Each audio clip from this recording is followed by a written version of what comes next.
He's a palynologist. He's one of the committee members. He's the treasurer for Australasian Paleontologists, and he works at MGPalaeo, and going to talk to us today about Permian to Cretaceous palynology, an update on MGPalaeo's research collaborations. Yes, as if trying to squeeze one topic into 7 minutes isn't hard enough, I'm going to try and race through 3 or 4 things that we're working on. Thanks again to Kenny and for WAM for hosting. It's a great sort of opportunity to meet and greet other paleontologists. It's not very often that we get out of that sort of palynological and micropaleontological sphere. As you can see, the 5 or 6 of us all grouped together at the back of the room, but it's nice to get out of that box occasionally. And the work I'm going to talk about today is sort of along with my colleagues, so I thought I'd just sort of pitch them all up here so you can put some faces to names if you ever get to meet them. Didn't get Kerry's picture in time, but she's a big Star Wars fan, so she can be the Lego Boba Fett for the day. So the first project I'll talk about is some of the CAID-TIMS dating that we've been doing with Geoscience Australia for quite a long time now.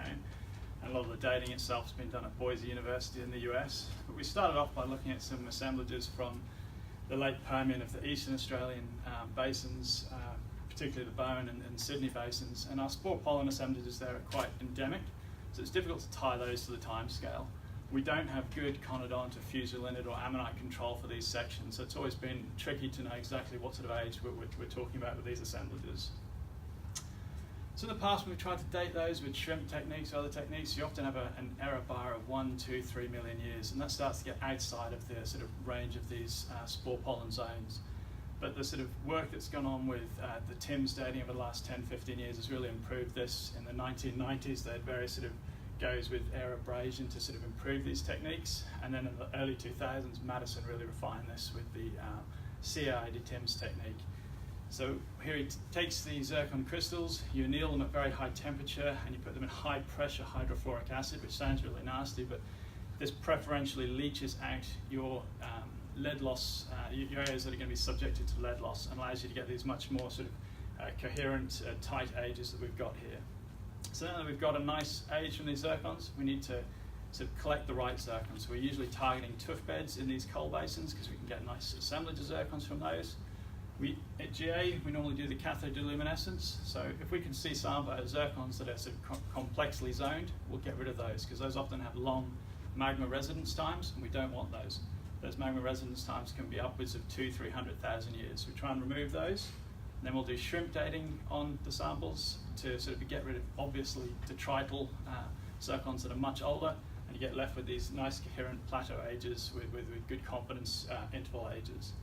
These can, for the late Permian, you're often talking about error bars now down to 10, 20, 30,000 years, so that's well within the sort of range we're talking for a spore pollen zone.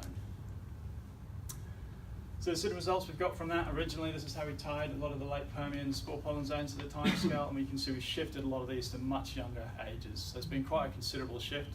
A lot of this work's been published now. John Laurie and co-authors published a lot of this in the last 2 years, but that's been a major change for us.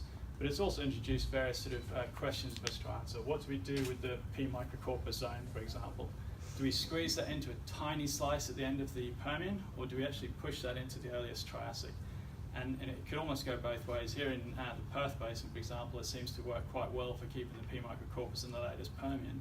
We have that inert nitrous sapropellic switch in the Perth assemblages, but over on the east coast, it's maybe not so clear. I mean, a lot of our spore pollen unique species do seem to go extinct at the end of the parvithola zone rather than into the microcorpus zone, so clearly an area for us to work further on. Having published on that, we're now moving on to sort of the Triassic. We're looking at some intervals from the early and middle Triassic in the Bowen and Sydney Basin, still from the east coast, but we're also starting to look at the late Triassic in Tasmania. And with these dating techniques, it allows us to answer the problems that we've had in the past. In Tasmania, we've never really been sure about the range of the Cretaceous varieties rotundus zone. It seems to be quite short-lived. And is that because it really does first occur at a later date, or it just has a sort of faster sedimentation rates or slower sedimentation rates in Tasmania that makes it look anomalously short? So that's the sort of ranges that we're sort of speculating for rotundus in Queensland versus Tasmania.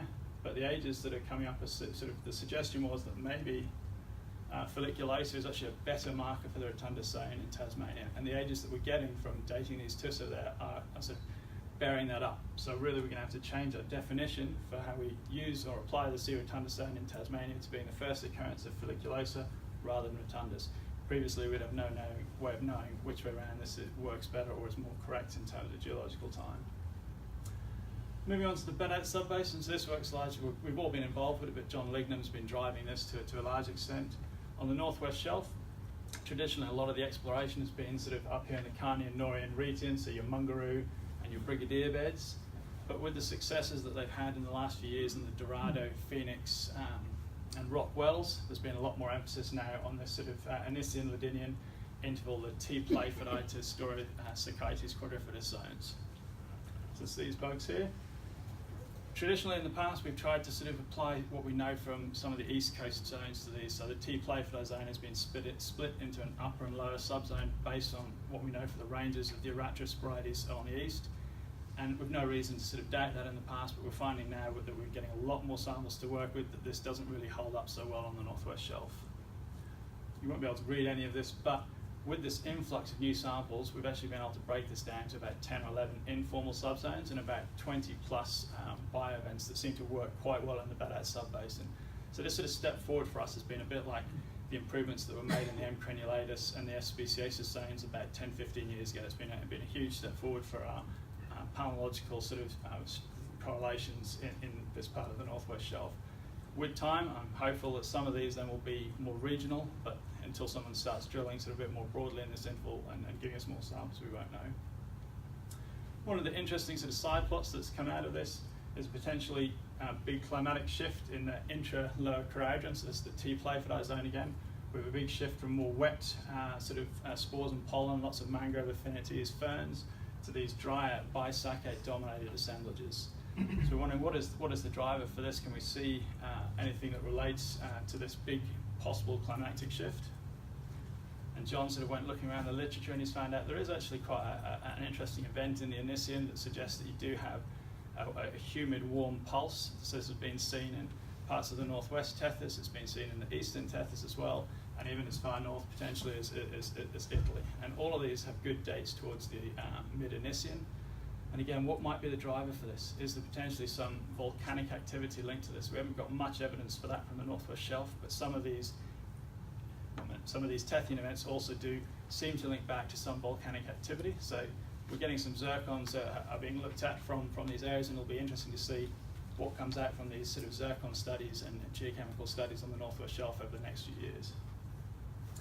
Very, very quickly then, also doing some TIMS dating with Carmine Wayman from the University of Adelaide in the Surat Basin, and one of the sort of interesting assemblages we found from that were these really nondescript looking dinocysts. They're not very exciting at all to look at, but to work with. They were sort of hadn't been noticed before.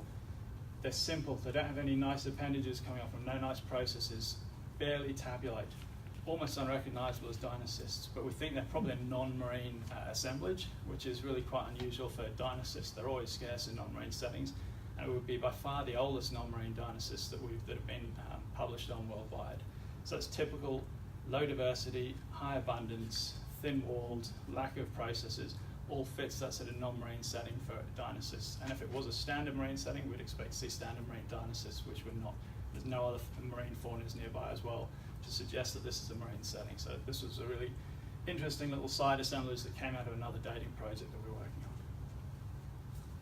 Probably skip through, that's just other projects that we're working on. I guess the take-home message from this is not trying to promote the company so much as saying that there are 5 of us here based in Perth and Kerry in Adelaide who, if we have spare time available, are keen to sort of do small collaborative projects. So if you have sort of samples that might sort of benefit from a bit of palynology being done to give you that sort of age control as well, give us a call. We're always sort of keen to hear from people.